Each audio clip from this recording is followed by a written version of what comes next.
Yo, what's good? What's happening? We back, brand new episode of Attack on Culture. It's your boy Chris J. Got the boy Cam here. Yo, what's good, everybody? All right, so we're continuing the streak. It's always a person missing. So we apologize, but Datra, he's busy today. So Yep. he won't be with us. Unfortunately, he was going to try, but I think due to the how busy he is, he ain't gonna do it. But either way, he's doing what he gotta do. He's handling business. He's well. But I do want to give him his flowers though, because he's been killing on the content end. We gotta give him his flowers. For sure. He's triggered the grifters. He triggered the grifters, man. So I'm all for it. So if you haven't yet, check out the his Dragon Age Veilguard review, and where he pretty much said you niggas lied, and y'all are mad that he told you guys you're liars. So it is what it is. But check out the video either way. And just for clarification too, because there was a couple people that was, in case you don't know, I'm the one responding to all y'all's comments because I played the game as well, and I love engaging with y'all, both positive and negative. I live for that type of energy. So I hope you guys continue to engage, whether or not it's to say that I still hate the game, which I mean I don't care, good for you, or to say that you enjoyed the game like us, man. We appreciate it. But I do want to preface that the liars that we're talking about in that video, because you know a lot of y'all reading comprehension skills have shown that it has gone down in the United States. The liars are referring to the grifters. So if you are a fan of Dragon Age, and you've been a fan for Dragon Age since Origins, and you didn't like the Veil Guard, and you think we're talking about you, we're not. We're talking about the grifters. Yeah. So we're you know, about the weirdos. Probably we're talking about the weirdos who said the game was bad because it was woke. That's who we're addressing, not you guys. So you know, just in case. You know what I'm saying? I know we got to break things down nowadays because everybody got TikTok fried brains, but you know that's how it is. You know. Hey, either way, but appreciate the new followers. If you guys are new followers who came from that video, the new subscribers, I mean specifically, welcome. Like this is what we do. We're very honest here. We troll a little bit, but we're honest with our trolling too. You know.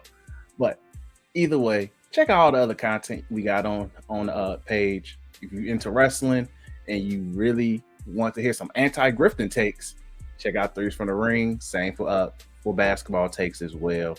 And Cam got you guys on the Gacha, so check that out as well. So, but either way, big stuff happening this week in the Gacha space, so stay tuned for content on that. See, Cam got you guys.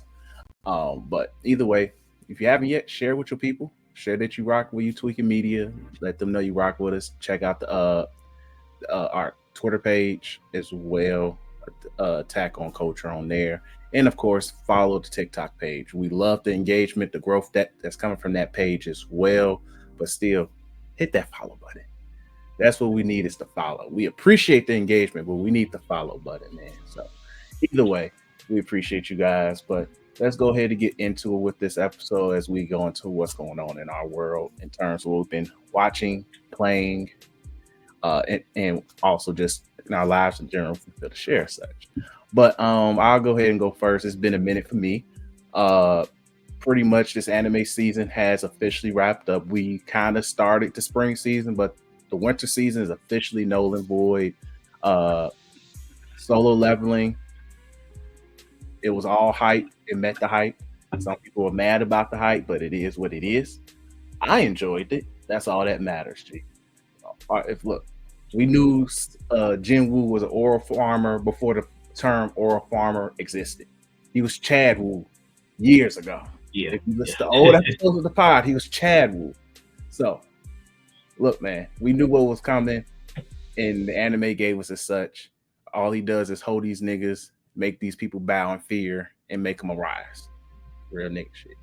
But yeah, so that was cool. On top of it, I did enjoy. I forgot to add this on the doc, but the Red Ranger Sent to Another World Isekai. That's still one of my favorites. Hands down, that was one of my favorites of this season, mainly because how different it is. And I'm a Power Rangers fan, so just that aspect and the Isekai, which is my guilty pleasure, anime genre, look, it was a match made in heaven for me. They did a great job. I hope it gets a season 2 because the way episode 12 ended, it left room for a season 2. I hope it does because now it looks like his power, like his teammates who still in the other world, the other 4, they're looking for him. They're like, all right, where is he? Because they realize the Megazords are being used. They're get like transported to the world. They're like, where are they going? So they're like, clearly he's using them, and especially to the extent that he has been using it, if you watched it. But that was really good. I'm also gonna give flowers to what else was I did watch? That was really good. Oh, ReZero. That was, I think that finally wrapped up this week as well. Yeah, that ended on a good note. If you ask me who Julius is, I won't be able to tell you, but shout out to him. But either way, we got the nice little cliffhanger ending for ReZero, so we're gonna see where things go in regards to that. But that was a good season. I would say this would have been a 10 out of 10 season for them because I really enjoyed this season. But you guys took a 2-month break, so screw yourself over with that. So that, like, you lose 1 point off that alone. Taking unnecessary breaks and what you'll call it, recap episodes. You lose a point, so you hurt yourself in the standings with that. But overall, though, I enjoyed this season. Really good. Didn't have really no significant issues with it. It was a really good hype season as we go into this more mellow season, which we'll give you guys a preview shortly. Then just an update on my gaming journey. I am playing the game more. Look, I'm pretty much in love with Cyberpunk as Cam and Datra did years ago. But I know I'm well into the game. It's just Datra kind of set me off because he told me if you do that Takamura mission with the parade, tons of missions fail. And I was like, I don't want that to happen because in those type of games, I like to do the side quests. I like to explore. And there's tons of freaking exploring with this game. So Datra kind of made me in the mindset, do everything. So I realized I'm at a point where I did everything. Nobody's called me back about missions. Nothing. So I'm like walking around doing a little cyber psychosis and killing those people with ease because I really got a lot of broken ass weapons. So yeah. So I'm about to do, he told me I can do Takamura mission now. He also sent me off about the cop dude too. He told me he wasn't on the Pimp C shit, and and they gave me the option, and I was mad as hell. I didn't hit the option, but they gave me the option. They do it regard like so. River, I think it's River. Yeah. River and Pan Am are the heterosexual options, and Judy and Carrie, who you meet later, they are the homosexual options. But regardless of like if you're making a straight or a gay character, it doesn't matter. Like you'll always get those options to potentially romance. But if you don't meet the criteria, so like if you try to romance Judy and you're a male character, she won't go with it because she's gay. And the same thing with River. If you try to romance River as a dude, he won't go for it. They give you the option, but it won't happen. Okay, because I was like, look, man, I was mad because I almost got sent off. Because I was like, I purposely was being a jerk. Because I was like, he cool peoples. But I was purposely being a jerk just to make sure it didn't pop up, and it still did. Either way, I'm team Pan Am forever. Like, look, that's we team Judy over there, man. Hey, well, how Cam plays his games, Team Judy. I'm not surprised. So, hey, man, we stay with the chocolate queens, G. The only chocolate queen in the game, actually, who ain't dead. But either way, still well into Cyberpunk. I'm about to do that Takamura mission, which I think is almost an hour, 2 hours of hell. So I'm gonna enjoy doing that dumbass shit. But other than that, everything's been cool. Also, I've been watching Daredevil too. Daredevil, I'm 2 episodes behind, but Daredevil, I'm gonna put it like this. If you haven't watched it yet, the first 30 minutes of episode 1 is deceitful as hell. Because after that, it's a court drama. It's a court and political drama even though I heard the next 2 episodes pick up, but the last 2 episodes pick up where I've been on. So letting you guys know, if you're looking for action, hands, you're not getting none of that. You're getting court dramas, you're getting political drama because of Kingpin, and also mental health PSAs. So, well, Daredevil has been fine though. The new Daredevil has been fine though. It's just if you look for action, don't expect it. But the action you do get, they deliver. So I give it to Disney. That's it for me. Yeah, so for me, I got just two big things. Well, three technically. If you're in the Chicago area, you gonna be in C2E2. More so this Sunday. You know, I'm gonna be there with some of the guys. We're not playing like a meetup or anything. We're not like that big yet. But if you happen to see a nigga in a Goku black outfit with some pink touched up dreads, come holler at me. Say if you know about YouTube media, you know what I'm saying, I'm down to say hi, you know what I'm saying. I ain't that antisocial. If you have to catch me, you know what I'm saying, I'll be there this Sunday, so that's April 13th. So looking forward to seeing you there if you go pop up. If not, cool. But on to video games. So Kazan the First Berserker, this came out a couple weeks ago, I think, at this point. On the 24th, I believe. They did that stupid ass 3-day early access BS. If you pre-order the game, I'm done with that kind of crap. But as far as my overall impressions on the game itself, I have been very much enjoying it. I'm working on something in the background. I may or may not do a review of this game. Don't hold me to that, but I'll see how I feel like once I think I'm almost done with the game at this point. Can't be too sure, but it is really great. If you are a fan of the Souls-like games like Neo or Strangers of Paradise, that Final Fantasy Souls-like game, if you're more so fan of those styles of kind of Souls games, then you'll very much like this one. It's very action oriented. It is brutal. The combat is very engaging, so it's not like, you know, waiting for the enemy to attack. The game encourages you to be aggressive and also ensure that you kind of follow your enemy movement to punish them accordingly, which I really do like. And it doesn't have much as far as like if you're looking at like an Elden Ring where you have all these weapons. There's only 3 main weapons. It's like a dual wield, a great sword, and a javelin. But each of those weapons have a lot of tools under their belt, where it feels like even if you main the javelin or you main the greatsword, there's so much about those individual weapons that you can stylize and really create your own playstyle with those weapons, which I like. Story is, we don't play these games for the story, and to be honest, I'm not familiar with the lore of Dungeon Fighters to comment much on the story, but I mean, it's there. It's something for you to work towards, but you're mainly there for the gameplay, and that has been an absolute blast so far. So I highly recommend it if you are into, again, like the Neo, Strangers of Paradise, those type of games.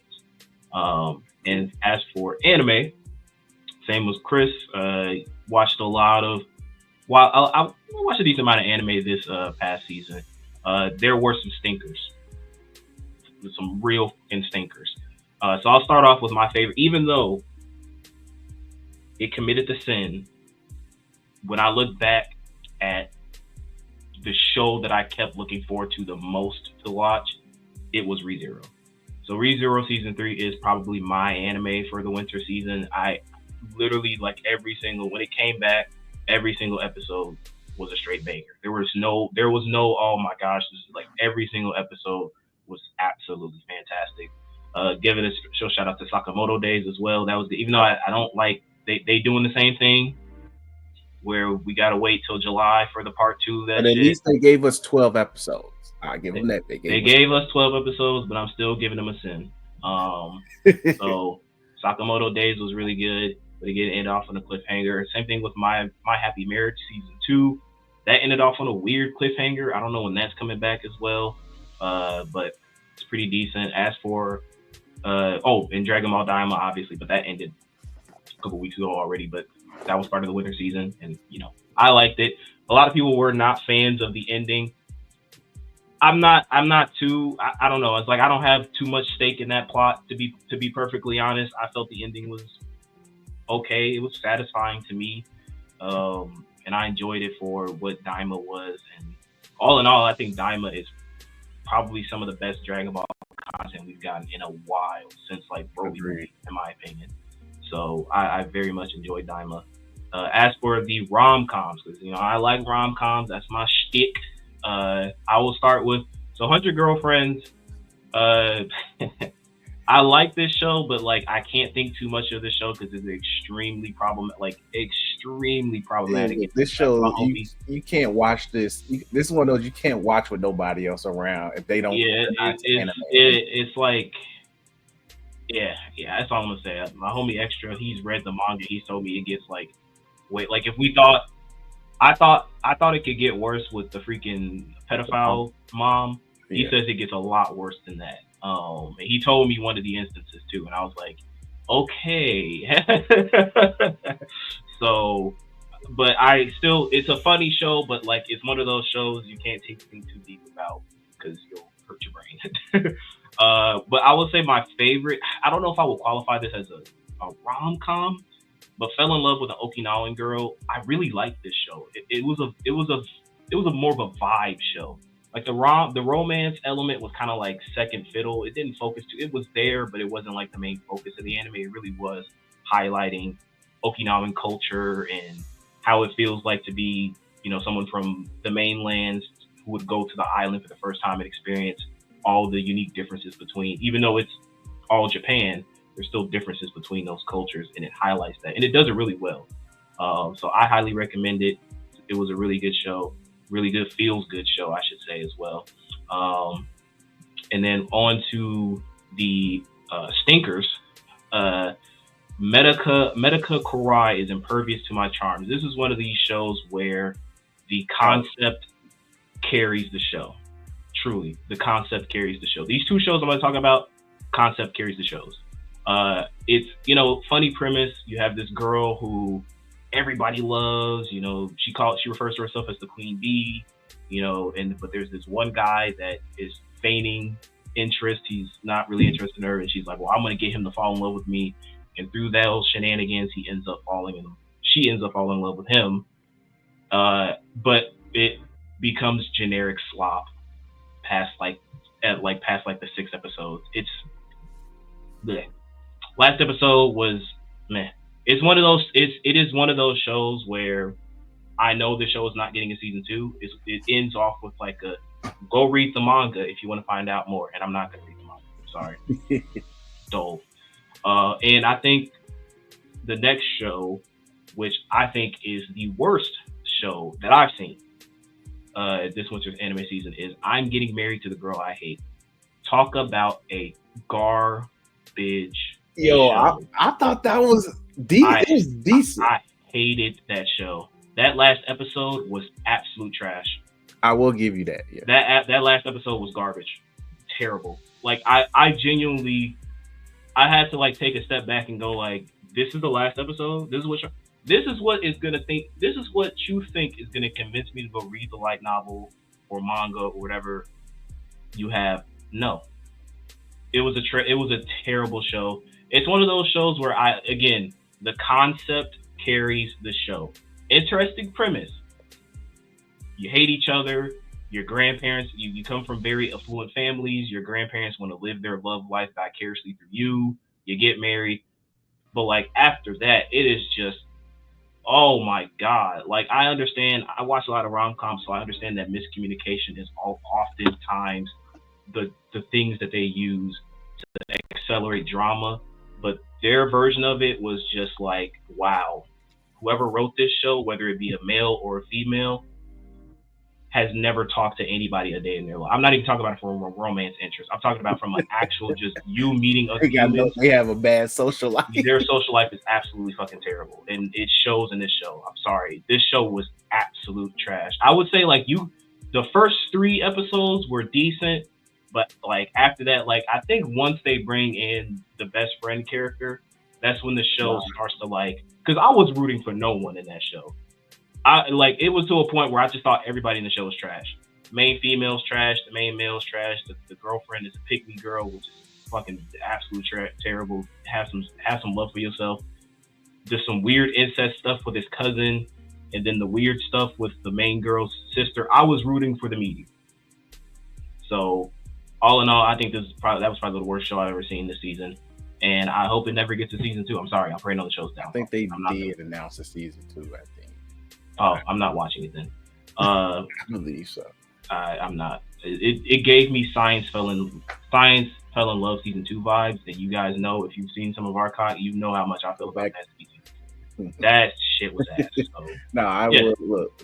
I don't think I finished that season. If I recall, man, that's the vibe. After episode 12, I was like, "Is this worse or better?" I would have to sit down and think about that. But yeah, that's it. That's all been happening. So we can move on. All right, cool. All right, so let's just go ahead and get into spring anime 2025. So this is a very, very, very, very, very chill season. Like, just calling it what it is. This is a very chill season. It is like some bangers on here, but it's more deep cuts than anything. Also, if you're behind on any anime, you felt like, hey, you probably listen to this and be like, oh, I want to check that out. This is that type of season. Just being real. Yeah. So we're gonna start. I would say, because I've watched a couple of them today. Because I don't want to spend too much. We want to get to the thing. We know what you guys are here for. But I checked out 4 of them today. So, Yabai Samurai Legend, that's on Netflix currently right now. This show, if you are a fan of OG Dragon Ball, you will love this show.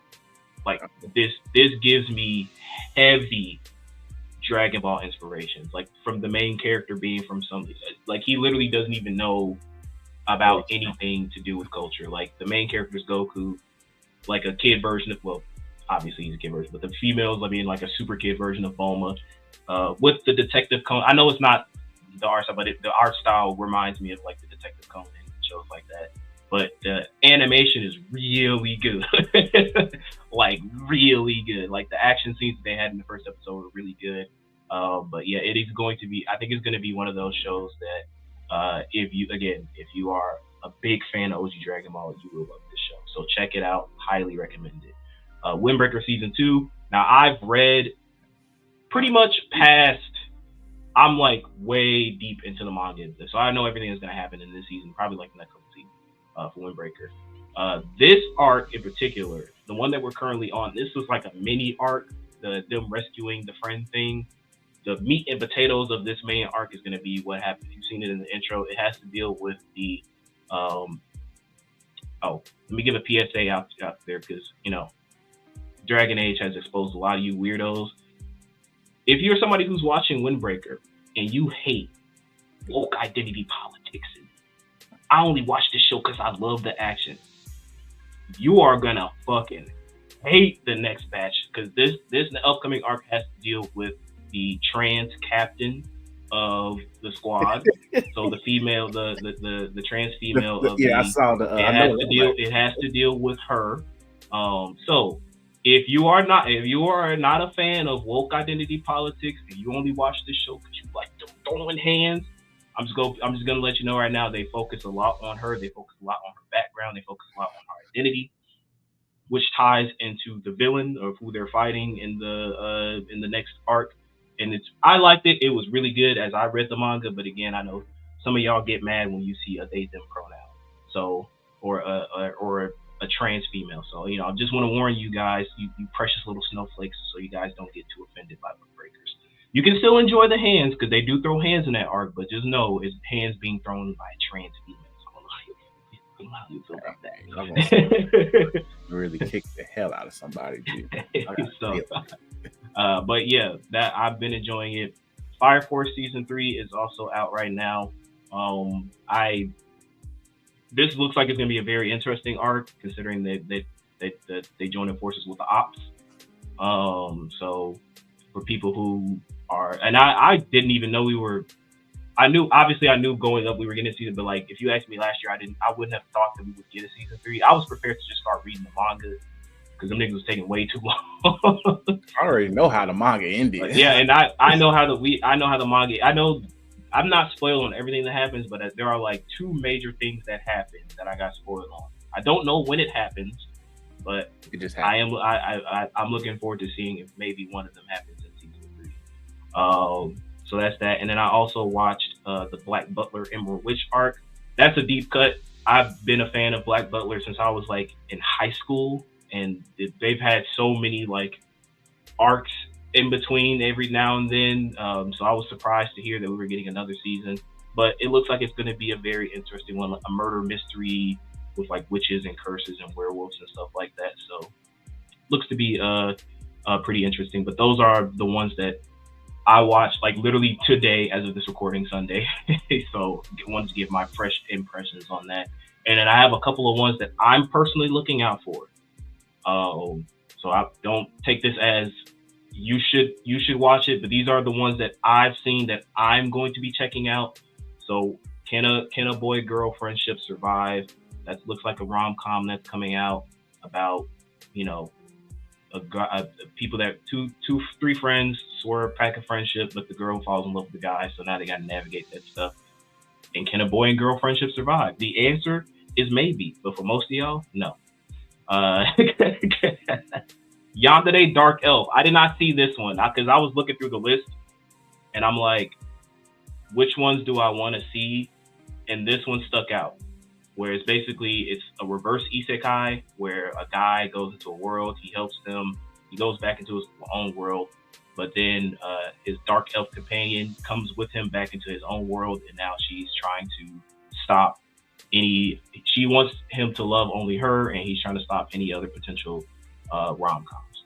I forgot to mention Witch Watch. I also watched that. Witch Watch, this I've seen because I read my weekly shonens, and this was the one that I've been seeing every now and then on my recommendations to read.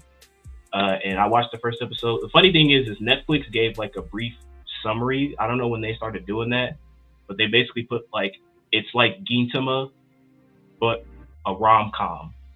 So I don't know how, I'm not too familiar with Gintama, but the show is funny as hell. I like the premise of it. It's basically a witch who comes back into town, and she sets her familiar as the main character, who is an ogre. And so basically there's this prophecy that there's disaster that's going to fall upon her in a year. So it's up to him to protect her from that. Very, very funny. The show doesn't take itself too seriously. It has its moments, but it seems like it's going to be one of those like comedy first shows, which I'm down for. But yeah, so that's really it for me. I'm also going to be looking up Lazarus. I think that's going to be on Netflix. That's a sci-fi anime. Kunlun Generic Romance is another rom-com about this girl and guy. I think they're detectives, and the girl has a crush on the main character, but then she finds a picture of his fiance on his phone, and it turns out to be her. And it turns out that she lost some of her memories. So curious to see how that goes. Go Loser Rangers is getting to season 2, so if you're looking forward to that, cool. And for all you and the 2 My Hero fans still out there, My Hero Vigilante is also out this season. So no, I'm joking. I'm teasing y'all. I might check it out. You know, I might see what it's about. I heard good things about Vigilante. It's just that I'm My Hero'd out. And so that's pretty much as far as the stuff that I've seen. I'll also leave up with the 3 other ones that I saw, and I'll let Chris cook and we'll move on. But please put them on Takamine-san. That's I'm labeling these are the weird ones. So this one is basically about this girl who it's a ecchi, you know, it's for the gooners out there, for you degenerates. Basically, this girl has the ability to go back in time and change certain actions of the past, but the only way to do so is by putting on her panties or putting on various lingerie on her. I saw one of those trailers and I was like, I'm good, especially because it involves high school students. I'm tired of that shit. So, but hey, if you're a degenerate, go for it.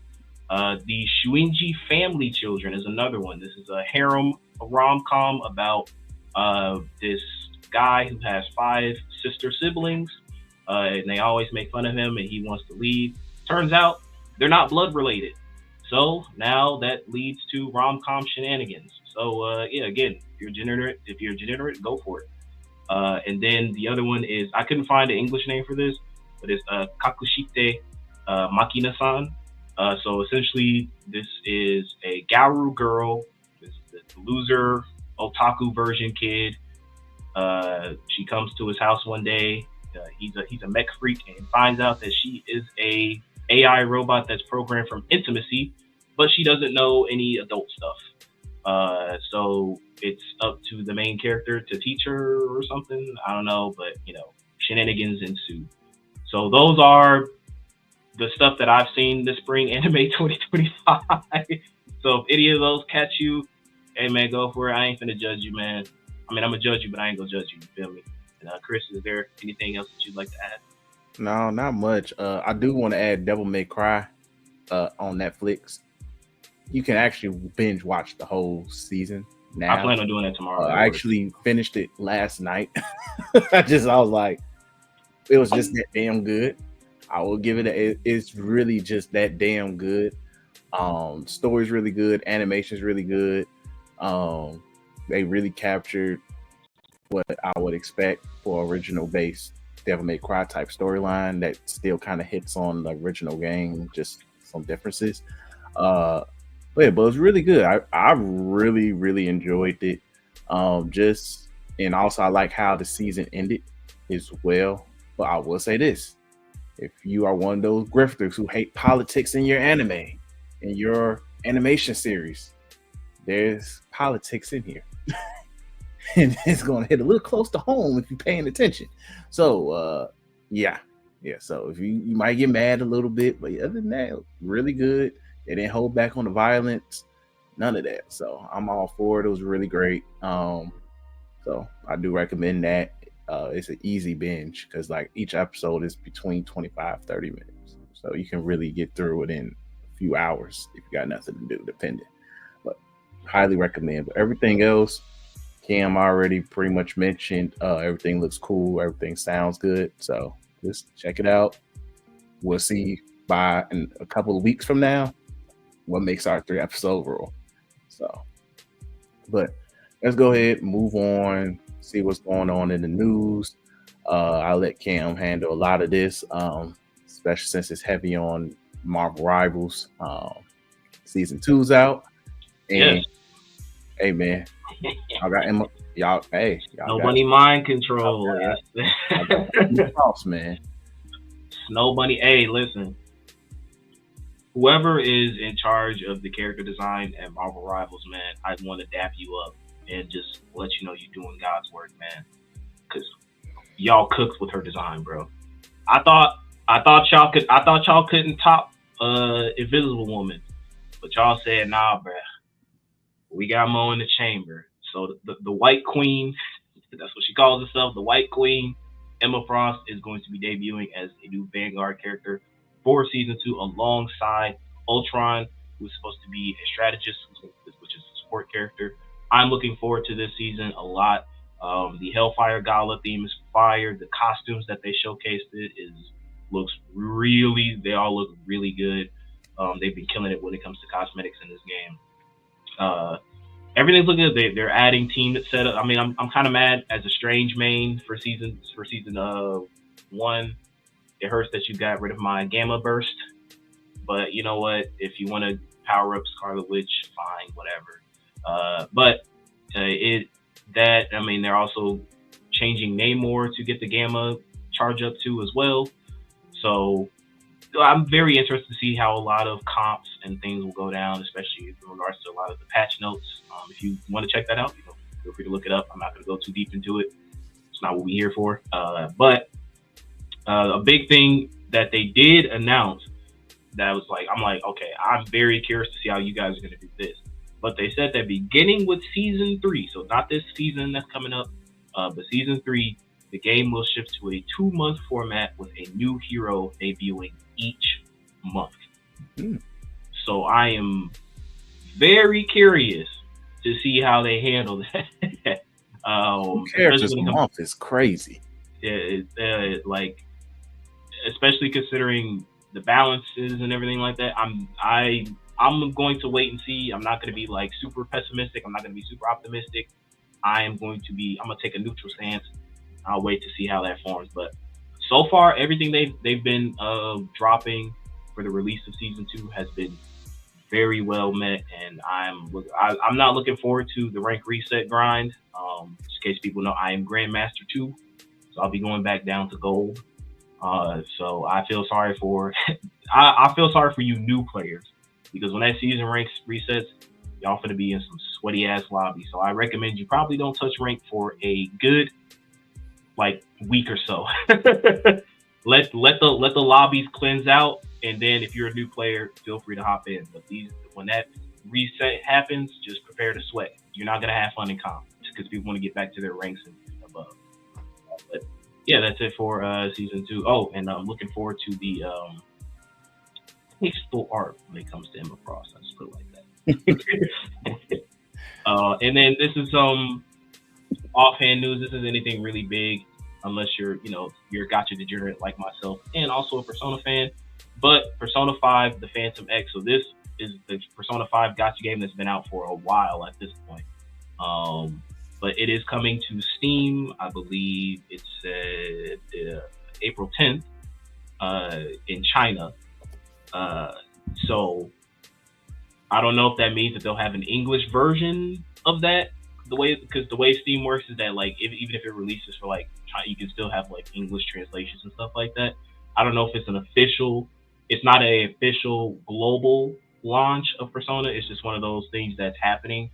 But if you're interested in checking it out, it's there. I might check it out. It's not going to be anything that I cover because I'm already covering too much when it comes to Gacha and Gacha. I'm not adding another one. I'm not adding another Gacha game unless it's something that it got to be real good. It's got to be real popping. In this game, I mean, it's Persona, but very niche in terms of a Gacha game. But yeah, that's pretty much it for news. All right, cool. So we're going into our main discussion. So just to lead us into it, if you've been living under the rock, what was it? Tuesday, Cam, or was it Wednesday? I feel like it was. I think it was It had to have been Wednesday. I think it was Wednesday. So Wednesday, Nintendo announces. I think they didn't even pre-announce it. They just said, "Hey, Switch 2." No, they announced it. So go back before that. So March. So during March, what's this? I forgot which March. March 26th or the 27th. The last full week of March, we got a direct with Nintendo going over everything that's coming out. Yeah, everything that's coming out for the Switch 1. So this was a direct where they were like, "Hey, you're not getting any Switch 2 news." So they announced stuff like the Metroid 4 Prime, Pokemon Legends Z-A, Rhythm Heaven Groove, Tomodachi Life, the Marvel beat 'em up game called Cosmic Invasion. So some of this stuff is things that we knew were coming out. There were a few ones that surprised me, but for the most part, this was just a Switch direct that was like, "Hey, these are games that are coming out for the Switch that you have now." And then they announced at the end that they were going to do a follow-up direct next week with everything to do with the Switch 2. So now we get to where you're talking about, which is so then fast forward, Nintendo says, "Hey, it's time for Switch 2 news." And pretty much we're getting an in-depth look into the Nintendo Switch 2. Great. Everybody's ready. Look, I'm on my way to work watching this. And I might not even get this. I was already like, I ain't gonna get this on launch. When we get talking about it, might not touch it at all. But so they show us Mario Kart, which we kind of already saw with the original Nintendo Switch 2 announcement. They went in depth talking about it. It looks good, looks great. I'm calling it Mario Kart Dub Edition because just the amount of the game modes, the racing modes, are stuff from Midnight Club Dub Edition. Like the freedom races, you can go off track and continue to race, stuff like that. All fun things. The free roaming aspect, Midnight Club Dub Edition. So that's literally what I got out of it. Great. Nice way to really enhance Mario Kart. Then they go into announcing, talking about the specs, things they added, the chat feature, which was something Nintendo fans been really wanting, was a party chat type feature. So that's been officially added. Get a microphone, have a party, all of that. Yeah, I'll say that I think this is probably the feature that stuck out to me the most when they were talking about a lot of the specs for the Nintendo Switch. Now, obviously, we saw the trailer that was at like 2 frames per second. It was really bad quality. However, I will say, I feel like for a lot of like up and coming content creators, small time content creators like us, people that like I'm talking about a Ford, we'll talk about later, but like in terms of like ease of showcasing content, I feel like that camera feature is going to be really good, because like now all you have to have is your Switch with your point of view, and you have everybody else. Again, I know the quality is absolute shite. It is terrible, but I'm just saying, for people who may not have off the handheld or not. For people who have like, who want to do like some cool things with Mario Kart with the homies, Mario Party with the homies, whatever other party games come out for the future, or Smash or stuff like that, it's cool to have something that is ease of use to set up on your end for recording purposes. And I think that I'm not saying it's like, oh my god, it's revolutionary, I've never seen it before, but it's something cool. It's a cool nice feature. Quality of life thing. Yeah, I'm looking to see like maybe if they improve upon the camera feature and the fidelity as far as like the video quality and feedback and stuff like that. It's something to look out for, because everything else, when we talk about the actual pure specs of the Switch, as far as the 4K, 120 frames docked and all of this stuff, 1080p, like stuff like that. That's stuff that I was hoping for and expected, and I'm glad. But it's also stuff that's like, if you got a PC, you got a PS5, you got Xbox Series X, you've already experienced it. You know what I'm saying? So it's nothing. Again, that's nothing mind for Nintendo. Yes, it's mind blowing, but I'm looking for stuff that particularly sticks out for like Nintendo products, and that camera was the one thing that truly stuck out to me, as far as everything else that they showcased. Yeah, so they showcased that. Then that's what things I would say started making me go like, all right, man, y'all kind of playing. They did showcase some games, like third-party games, like Elden Ring, a couple other little games. Then, which I didn't have much of a problem with, like I expect you to show third-party releases or games that's like, prevalent with the PS5, Xbox Series era so far, to get ported over to the Switch too.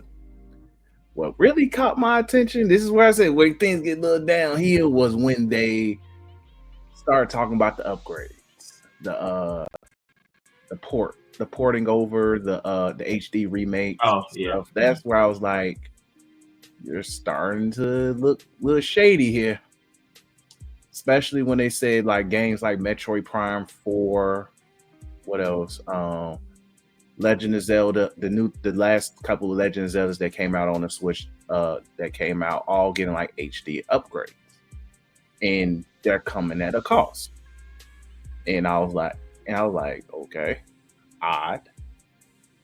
Then they say the price of how much Mario Kart would be, and I was like, did I hear that correctly?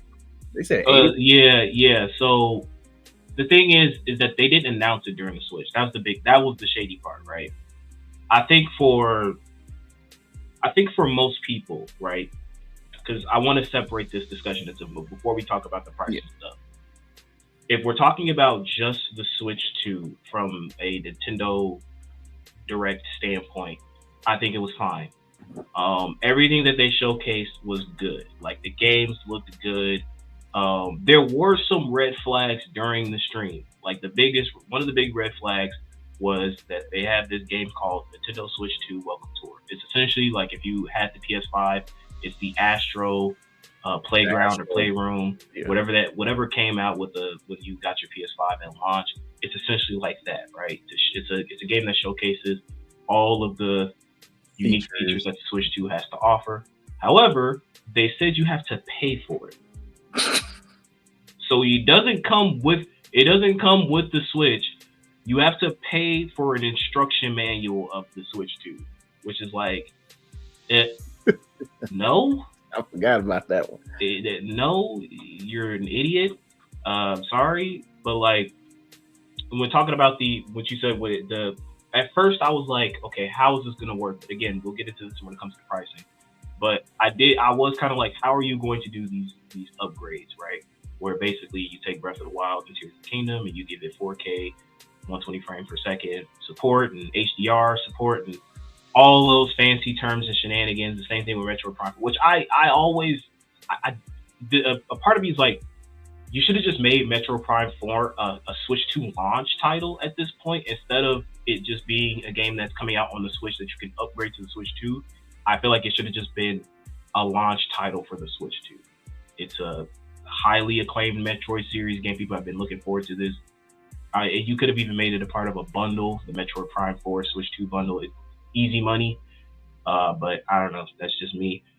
They announced a lot of other cool stuff. Again, everything that they announced from even the Dust Bloods, which is basically Bloodborne 2 without being Bloodborne 2. A lot of people make the meme like, oh, Sony's not doing it, then Nintendo's going to do it.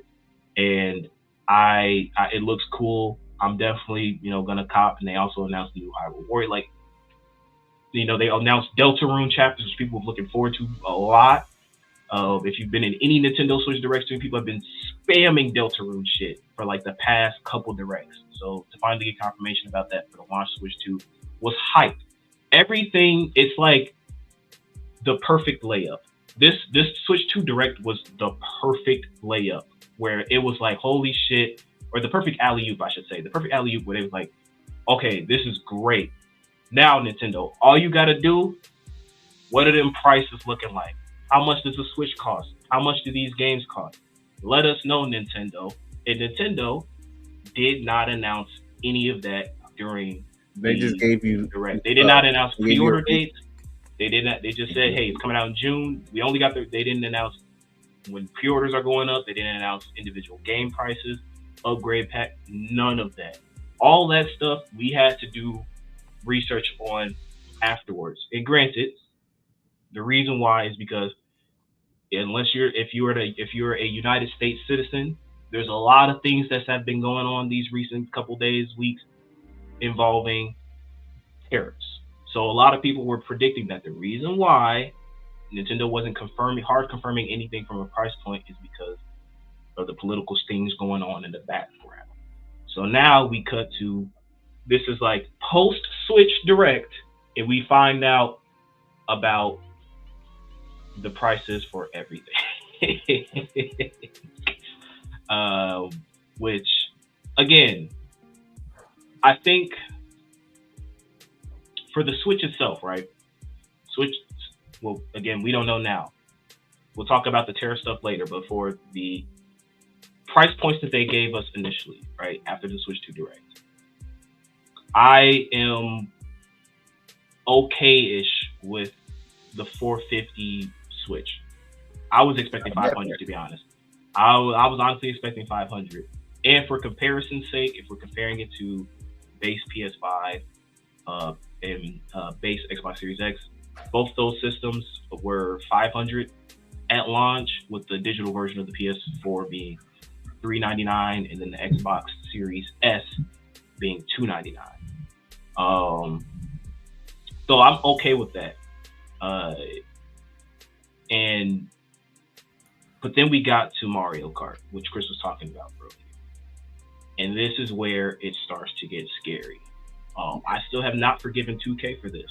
This is a sin that will take them to the deepest layers of hell for introducing the $70 game price point. And we saw what happened.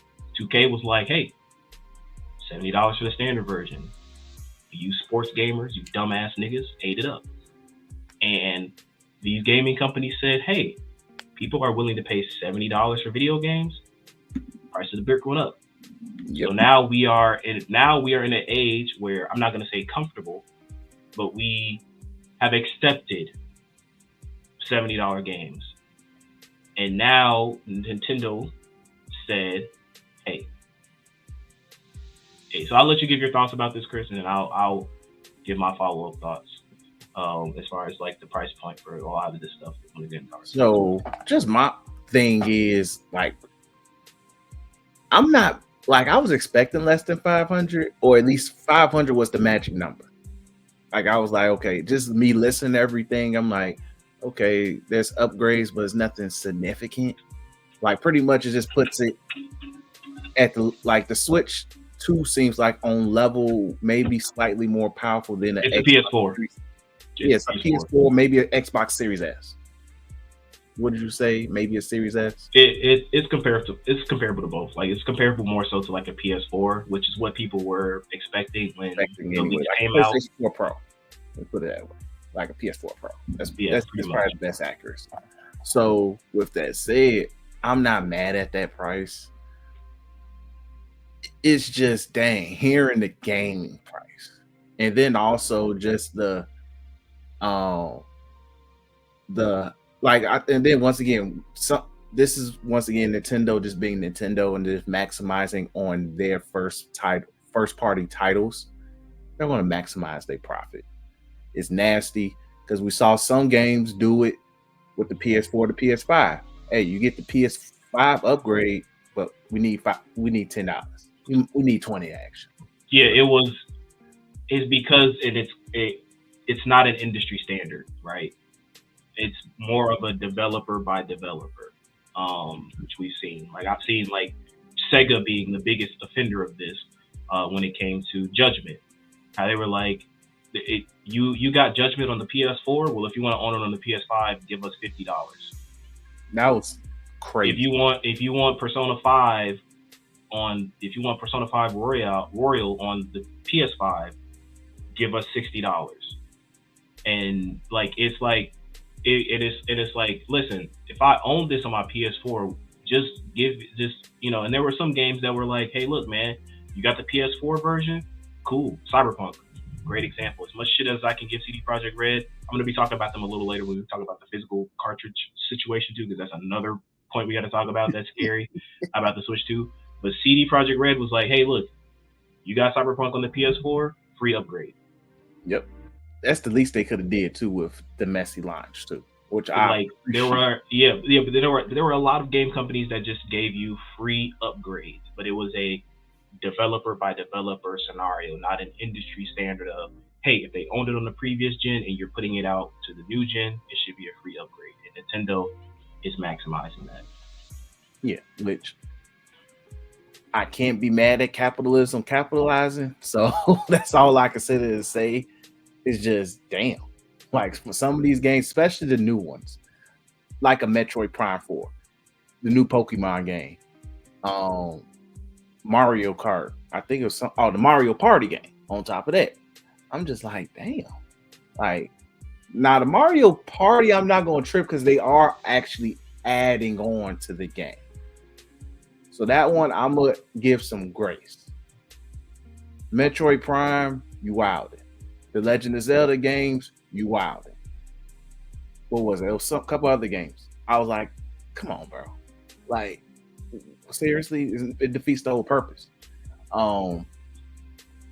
So, but it's just that $80 price point for a game that isn't, like I said, once again, no shade towards Mario Kart, no shade towards no Nintendo. And then also, this is $80 for digital. So this is specific, the digital prices of the game. It's for me thinking, okay, this is a PS4 Pro level game. So we're talking like God of War. God of War. We're talking about the first God of War, which was supposed to be a PS4 Pro level type game. And you're telling me that game was probably like $60. Mario Kart with free roam, Mario Kart Double Edition, as I keep calling it, is an $80 game. And it's just throwing me off of like, is it worth it? Nintendo believes it, so I personally don't. And then factor in this current economy we're in, you're pricing out a lot of people. You're pricing out probably a lot of your core people in terms of like who the average gamer is. Because in a way, the Nintendo demographic is like, hey, it's more it's the affordable game. I hate to really phrase it that way. Like Nintendo's kind of looked at as the more affordable system in a way. If I was to ask this one girl at my job who has kids, and hey, are you getting your child? Why do you get the Nintendo system over the PS5 or whatever? Oh, it's more affordable. I'm like, okay, I understand, I respect that. That's always been a history with Nintendo: the accessibility, affordability. And now you're saying, oh, I'm not giving you PS5 quality games in terms of graphics and all that, which is one thing. Probably in terms of quality, you're exceeding that, but $80 is crazy. And the sad part is people will have to, unfortunately, as we adjusted to $70, Nintendo saying get ready to adjust to 80. And it just bothers me in terms of, once again, I believe Mario Kart would be a great game. I believe the next Smash Bros game will be a great game. I believe the next solo single player Mario game is going to be an amazing game. I expect the next Legend of Zelda, barring it being a Wind Waker remake, being an amazing game. $80 is still crazy. Because am I getting $80 worth of features? Am I getting $80 worth of replayability? Because at $80, I'm very thinking, because by the way, Nintendo does not believe in fucking sales. Yeah. So these games are going to be $80 for like the next 4 or 5 years. So bear that in mind. So that's another. They don't believe in sales unless you barely buy physicals nowadays. So catching it on sale for a physical at a Target or a Best Buy, something like that, good luck. So with that all said, you're putting yourself in a situation where you have no choice but to drop $80 for these games. And that sucks for the consumer of all consumers as a whole. Because now when they see it, they're going to pay attention. Activision's going to, all the major publishers is going to pay attention. They're going, like the EAs, Activisions, Take-Twos, all of them going to pay attention to see how do these sales look. Because if people buy these games for the 80 ball, they're going to be like, okay, cool. $80 digital, $90 physical. And that's the disgusting part, is the physical being $90. Even though I honestly, it should be 80 physical, 70 digital. But what do I know? But that's my thoughts on it. Yeah, it's anti-consumer. I mean, that's just it's anti-consumer. Mario Kart, I mean, the game looks good, but it's not worth $80 digital. It's not worth $90 physical. Like, no, absolutely not. I'm sorry. And the shady thing that Nintendo is doing, that's going to pretty much guarantee that this game is successful, is the bundle. So right now, that's how they're going to get you, because the Switch 2 by itself is $450, and bundled with Mario Kart is $500. So in your mind, you're going, oh, that means that Mario Kart, if with the bundle, technically $50, right? When it's like, when you think about what Nintendo is trying to do, which is normalize $80 standard game. That's the big goal, is to normalize that for the future of their products and unfortunately for the entire gaming industry. And so that bundle is going to be included in those sales. So when they look at all the holistic sales of this game, they are going to count 100% count those bundles as sales for Mario Kart and use that when they are talking to their shareholders and things of that nature to go, hey guys, look, gamers are down for the $8 price point. We're going to go for it. And that's sad. It's scary. We memed about it.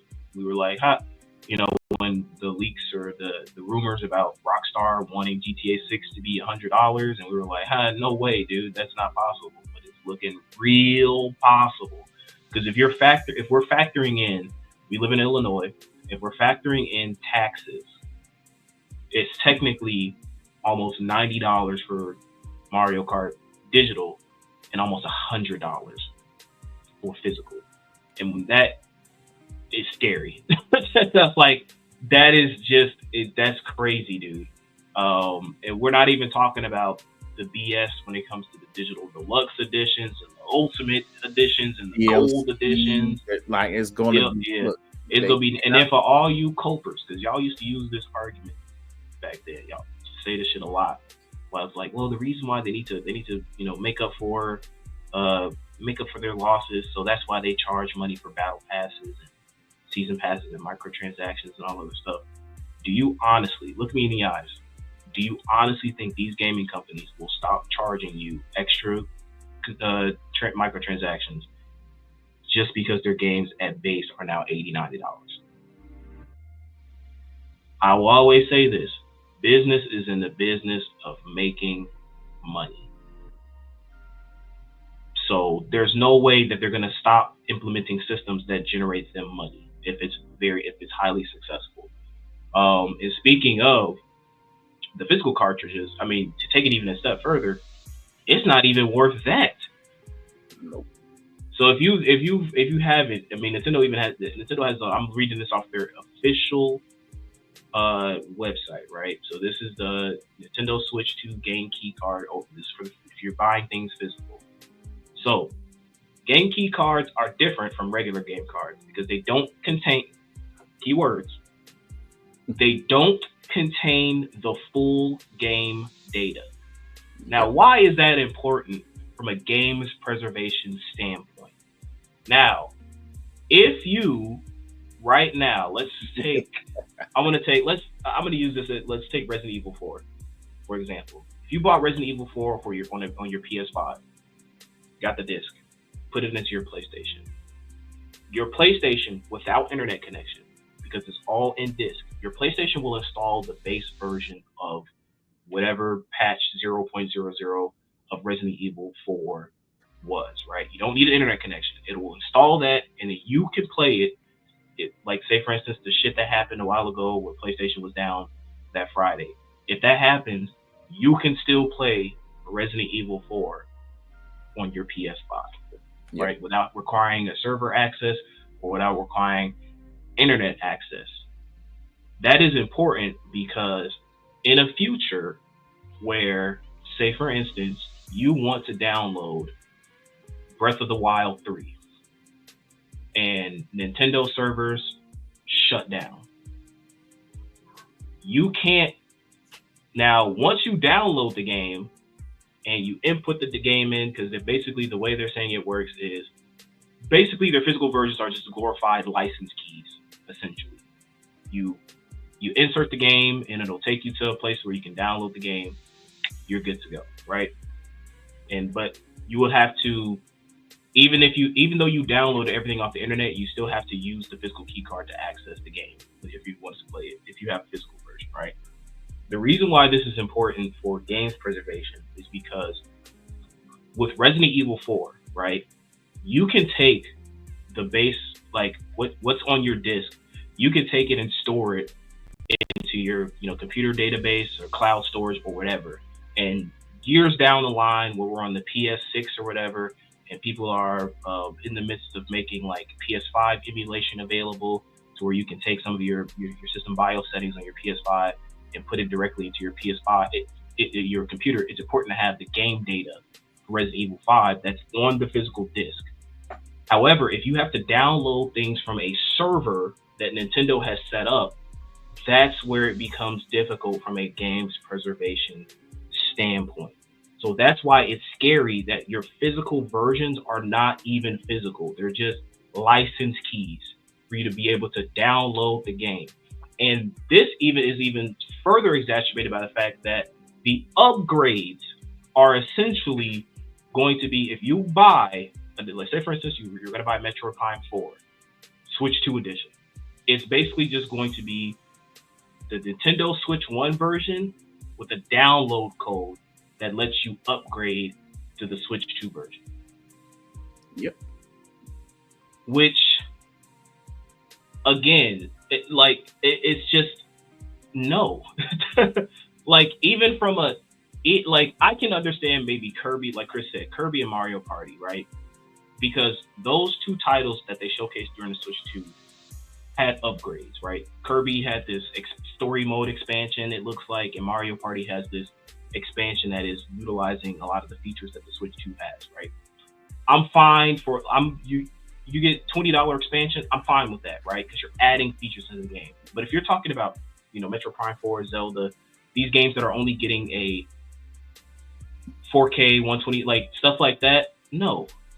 You're not. I don't want you to try. I already bought this game for $70, $60 on the Switch, and now you want to charge me more to upgrade it to play it on the Switch 2? Like, it's anti-consumer. And just a lot of things about the Switch 2 scream, and it just screams. And this is what I would take as an insult, and I'm saying this to you, Nintendo fans, because some of you Nintendo fans are just, meat riding is too light of a term.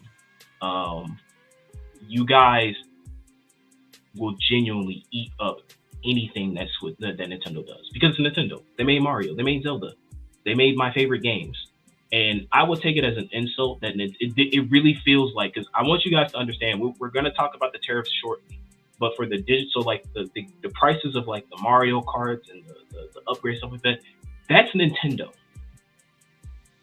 That is Nintendo saying, yeah, you're going to give me $80 for Mario Kart. And that's scary, because they think that you are just a loyal Nintendo bot that's just going to buy everything and support everything that Nintendo does. And I would take that as an insult, me personally. Now, there are also a lot of dummies out there that are also going like, oh, well, if you can't afford it, then don't do it. And for you, gatekeeping gaming is insane to me. Gaming should be accessible and affordable to everybody. No one should feel priced out for a fucking video game. And I'm in a good position financially to where I can definitely afford to get the Switch, and it's no skin off my back. But that doesn't mean that I'm like, yes, Nintendo, $80, $90 for video games? Yes, please give it to me. Right up here.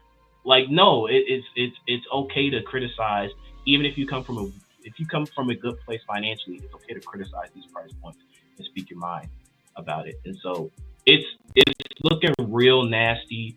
And I'll let you take over in terms of the tariff situation, because I have some things I want to add about that as well, Chris. But yeah, as far as everything that we knew of hour one after the Switch 2 Direct, it was like the perfect layup, only for the guy who's about to dunk the ball to take the ball, not dunk it, and then toss it over to the enemy goal and score them a 3-pointer. Like, that's how it felt. The hype just died. Like, all hype that people had. I was watching Maximilian talk about this, and shout out to Mudahar, some ordinary gamers as well. Watched his content on this. It's just looking, from a games preservation standpoint, it's looking real scary. From a consumer standpoint, it's looking real scary. There really isn't, aside, if you're looking at it in a bubble, as far as Switch 2 and games, it looks good. But outside of that bubble, it's not looking too good. So just move on.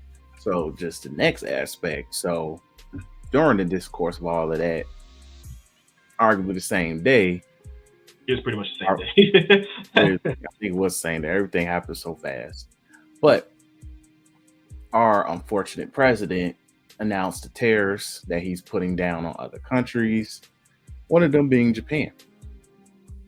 Japan was hit with 24% increase on its tariffs. And then I think another country as well, which kind of helps with the manufacturing of Nintendo. Vietnam. Which was hit with a 46% tariff. Yes. So huge impact right there.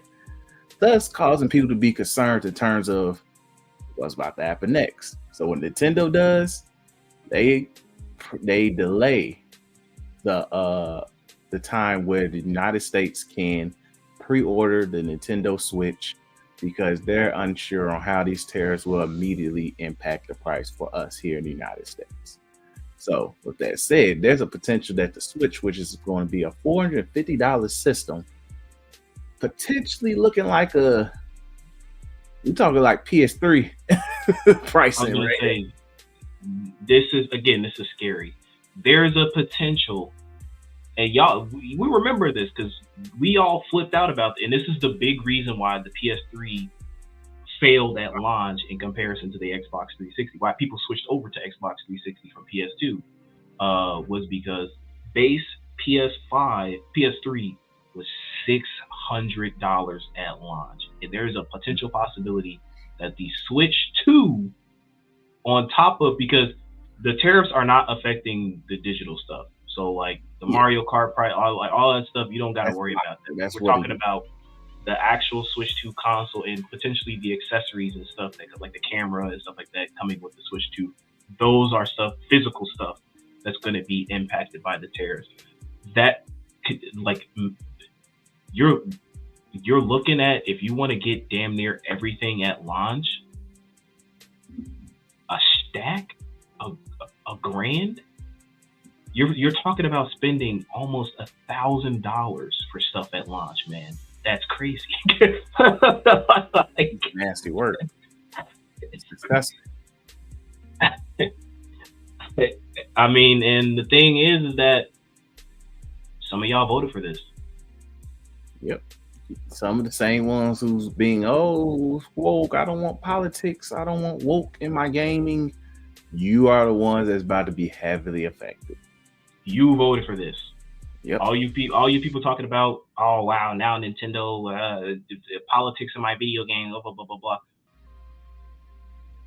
Last year, when Trump was talking about all this stuff, that was literally like, he's like, yeah, I'm doing tariffs. I'm 100% doing tariffs, y'all. Hey, I'm doing tariffs, y'all. I'm gonna let y'all know I'm doing tariffs, and you voted for that. And now that the tariffs are happening, you surprised Pikachu face that it's affecting things like gaming. It's like y'all are funny, man. But I mean, this is the reality we live in nowadays. A lot of people, you're gonna have to have that conversation with your kids that this Christmas we're not getting the Switch 2.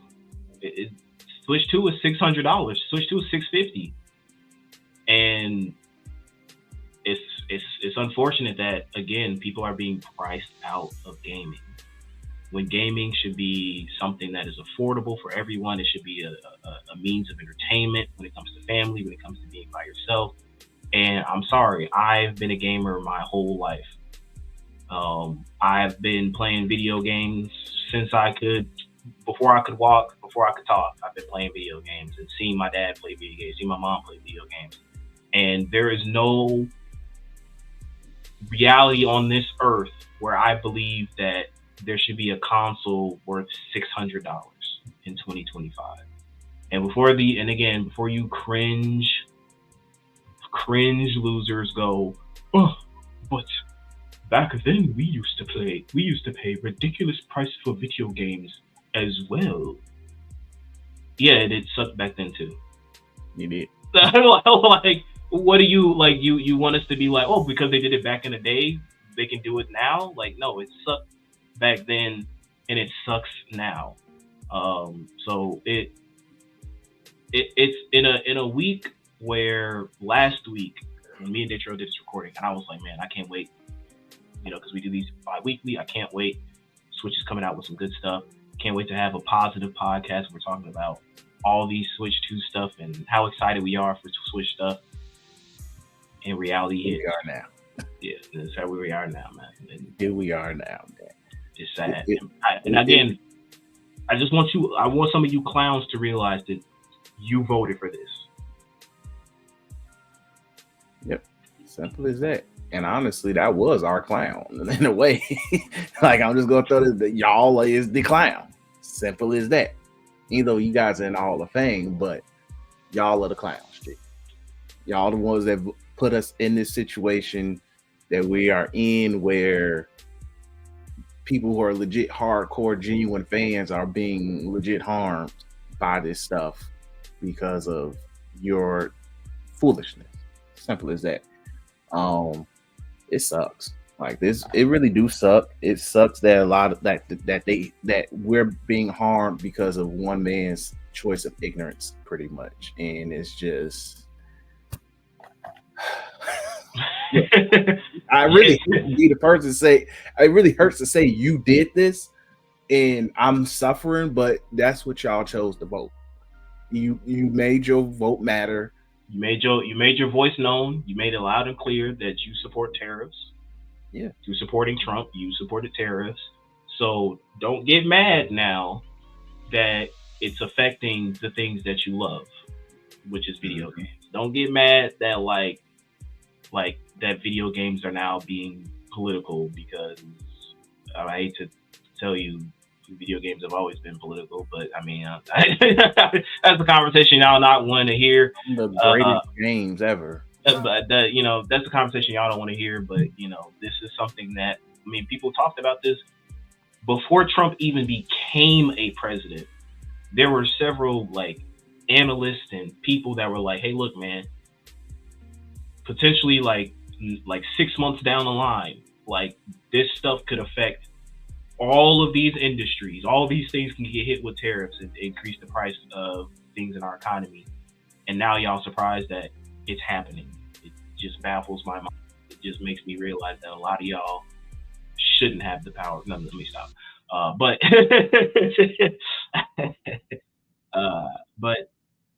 yeah, my other clown just goes to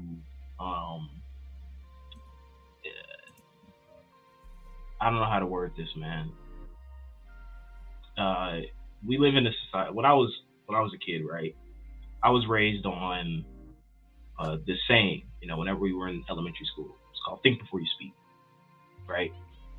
I remember seeing a bunch of posters about this as a kid, and my clown goes to y'all, people who don't think before they speak, people who don't think before they post something on social media. Man, let's take a step back. There's a lot of stuff that's been going on in the world, right? A lot of stuff that, and again, we're talking about gaming.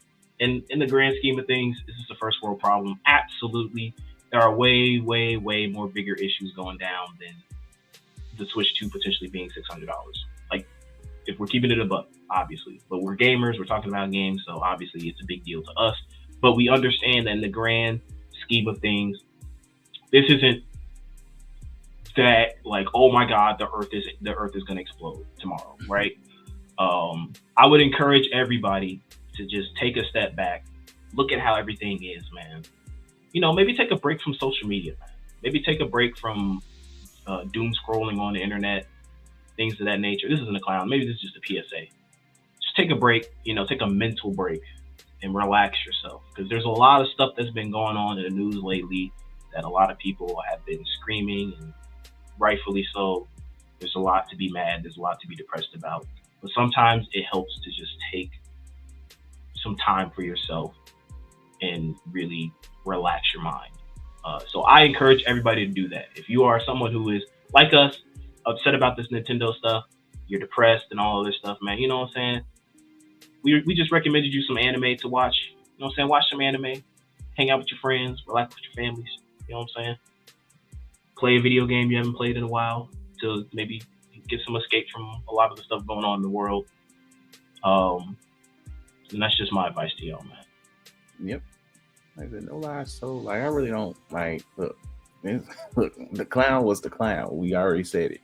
I don't really got much else to add, but just take a step back. Pray. Read the Bible, man. Like, because at this point, we just need to just have faith in the higher power. That's all it is, man. But we'll go ahead and wrap it up on that note, on a good positive note in terms of what to do. So my recommendation, man, because the price of the brick went up, and ain't nothing we can do about it right now at all. Look, hey, y'all just better hope. Y'all better just hope for the best. just hope for the best. But either way, we appreciate you guys for watching, listening as always. Make sure you guys like, comment, subscribe to the YouTube channel. Make sure you share with your homies. Let them know you rock with us. Let them know, hey, these guys are dope as hell at what they do. So we appreciate the new subscribers a lot. Make sure you guys just check out all the content we got for you guys. Make sure you follow us on Twitter at Attack on Culture, and follow the Facebook page as well, You Tweeking Media, and follow the TikTok page as well, You Tweeking Media on there as well. But appreciate you guys. Peace. Peace.